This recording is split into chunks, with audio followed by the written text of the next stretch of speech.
எவ்வளவு பேருக்கு தெரியும் இங்க ஜெனரிக் மெடிசன்? சாரி ஜி, அது பத்தி ஹாஸ்பிட்டல் தானே அது? தெரியும் இல்ல தெரியாது. என்ன புதுசு புதுசா கேள்விப்பட்டீங்க? தெரியாது. என்ன ஜெனரிக் மெடிசன் என்ன? ஜெனரிக் மெடிசன் அப்படின்றது 2008ல வந்து சென்ட்ரல் கவர்மெண்டால அறிமுகப்படுத்தப்பட்டது. இப்ப ஞானி சார் சொல்லியிருந்தாங்கல்ல, அந்த ஹியூமோகுளோபின் அப்படின்ற மருந்துக்கு எல்லாத்துக்கு முன்னாடி தான் சொல்லியிருந்தாங்க. 750 ரூபா போடுறாங்க, அதோட எம்ஆர்பி ரேட் போடுறாங்க, அப்புறம் 650 300 ரூபா வரைக்கும் தான் போடுறாங்க. அதே ஹியூமோகுளோபின் மெடிசனை சேம் பிராண்ட இன்னைக்கு நிறைய டாக்டர்ஸோட ஓன் பார்மசில விக்கிறது ஜெனரிக் மெடிசன் மட்டும்தான். அவங்க என்ன பண்ணலாம், அதே 8 நாளைக்கு உள்ள சேர்த்தான மருந்தே சேர்த்தே 1000 ரூபாய்க்கு வாங்க. நார்மலான மெடிக்கல் ஷாப்ல நான் போய் ஒரு 100 ரூபாய்க்கு மருந்து வாங்குறேன்னா ஜெனரிக் மெடிசன்ல அதோட விலை எவ்வளவா இருக்கும்? 10 ரூபா இருக்கும் சார். 10 மடங்கு ஜாஸ்தியா? 10 மடங்கு இல்ல சார், 1000% ப்ராஃபிட். 10 ரூபால 100% ப்ராஃபிட்னா 120 rupees.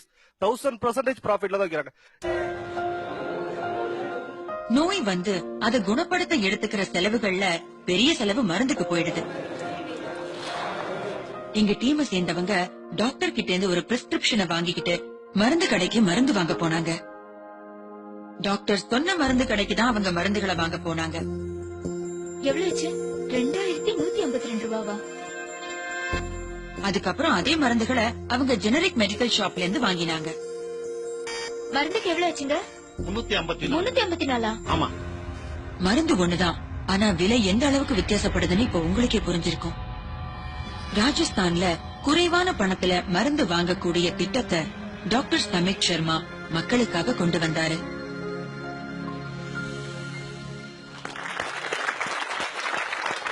எனக்கு ரொம்ப ஆச்சரியமா இருக்கு டாக்டர் சமித். எங்க கரஸ்பாண்டன்ட் ஒரு கடையில மருந்து வாங்க போகும்போது ஒரு கடையில அவங்க அந்த மருந்த 2000 ரூபாய்க்கு வாங்கியிருக்காங்க, அதாவது 2000 rupees கொடுத்த. சரி, ஜெனரிக் மெடிசன் ஷாப்ல அவங்க மருந்து வாங்கினப்ப அதே மருந்துகளுக்கு 300 ரூபாய் தான் வாங்கியிருக்காங்க. அது எப்படி? இப்ப இந்த நேரத்துல ஒவ்வொரு நிமிஷமும் ஒவ்வொரு செகண்டும் ஒரு டிராஜடி நாலா பக்கமும் நடந்துகிட்டு இருக்கு. எர்த்குவேக், சுனாமிய பத்தி பேசுறோம். அதுல பல பேருடைய உயிர் ஒரு செகண்ட்ல போயிடுது. அதை விட அதிக உயிர்கள் இந்த டிராஜடியால போயிடுது. அது என்ன டிராஜடி? அந்த டிராஜடி வந்து, அதாவது இந்த மருந்துகளோட விலை வந்து ரொம்ப குறைவுதான். ஆனா நம்ம மார்க்கெட்ல இருந்து அதை வாங்கும் பொழுது அது நமக்கு 5%, 10%, 20%, சில சமயம் நம்ம 50%க்கு மேலேயும் விலை கொடுத்து வாங்குறோம். இப்ப நம்ம இந்தியாவிலேயே பாத்தீங்கன்னா 40 கோடிக்கும் மேல இருக்கிற மக்கள் 2 வேளை சாப்பாடு கூட இல்லாம தவிக்கிறாங்க. அவங்க எங்க இந்த மருந்தை வாங்க போறாங்க? இதனால நிறைய பேருக்கு மருந்து கிடைக்கல.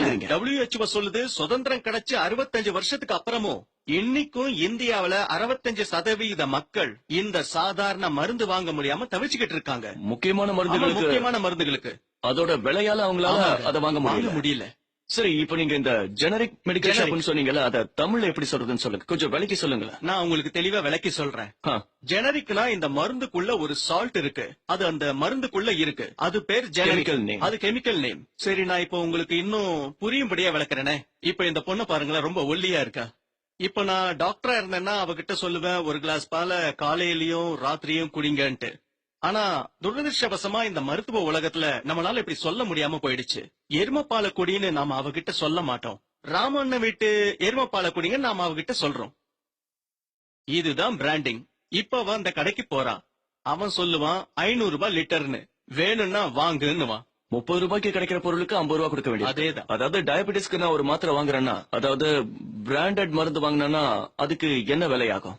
117 ரூபாய்க்கும் கிடைக்குது. 117 ரூபாய்க்கு கிடைக்குதுங்க. சரி, அதே மெடிசனை நான் ஜெனரிக் மெடிசன் ஷாப்ல வாங்கினா அங்க எவ்வளவுக்கு கிடைக்கும்? வெறும் 1 ரூபாய் 95 காசுக்கு 10 மாத்திரை கிடைக்கும்.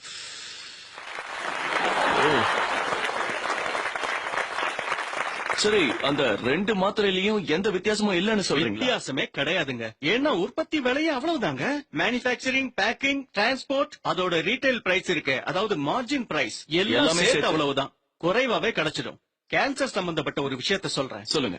அதுல ஒரு மருந்து தான் பிளட் கேன்சருக்கு உபயோகப்படுத்துறோம். சரி, மார்க்கெட்ல 1.25 லட்சத்துக்கு ஒரு பாக்கெட் கிடைக்குது. 1.25 லட்சமா? 1.25 லட்சத்துக்கு ஒரு பாக்கெட் ஒரு மாசத்துக்கு வரும். அதே மருந்து ஜெனரிக்ல வேற வேற கம்பெனிஸ் தயாரிக்கிறாங்க. ஒருத்தர் 10,200க்கு விக்கிறாங்க, இன்னொருத்தர் 8,800க்கு விக்கிறாங்க, இன்னொருத்தர் 6,500க்கு விக்கிறாங்க. விடாமுயற்சியால இன்னைக்கு ராஜஸ்தான்ல குறைவான விலையுள்ள மருந்துகளை நீங்க மக்கள் கிட்ட கொண்டு போய் சேர்க்கிறீங்க, அவங்க பலன் அடைறாங்க. பிரமாதம். சரி, டாக்டர்ஸ் பிரிஸ்கிரிப்ஷன்ல எழுதும் போது ஜெனரிக்னு ஏன் எழுத மாட்டேங்கிறாங்க? ஏன் பிராண்டட் எழுதுறாங்க? இத சொன்னா நான் இருக்க மாட்டேன். இல்ல உங்களுக்கு ஒண்ணும் ஆகாது. ஒரு புது மெடிக்கல் பிராக்டிஷனர் பிராக்டிஸ் ஆரம்பிக்கும் போது அவங்க கிட்ட கம்பெனிஸ் உடைய மெடிக்கல் ரெப்ரசன்டேட்டிவ்ஸ் இருப்பாங்க. சேல்ஸ ப்ரமோட் பண்றது அவங்களோட வேலையாவே இருக்கும். பேசிக்கல் வேலையே அதுதான். எங்க மருந்து இருக்கு அதை எழுதுங்க, அது ரொம்ப நல்ல மருந்துன்னு சொல்லுவாங்க. டாக்டர்ஸ் அதை தான் எழுதணும்னு அவங்க பிரஷரைஸ் பண்ணுவாங்க, டெம்ப் பண்ணுவாங்க. இதோட காரணமா தான் குறைவான விலையில கிடைக்கிற மருந்து பல பர்சன்டேஜ் அதிகமா விற்கப்படுது. மக்களும் அதை வாங்குறாங்க. வேற என்ன செய்வாங்க? நாங்க டெண்டர் போடும்போது நிறைய கம்பெனிக்காரங்க வருவாங்க.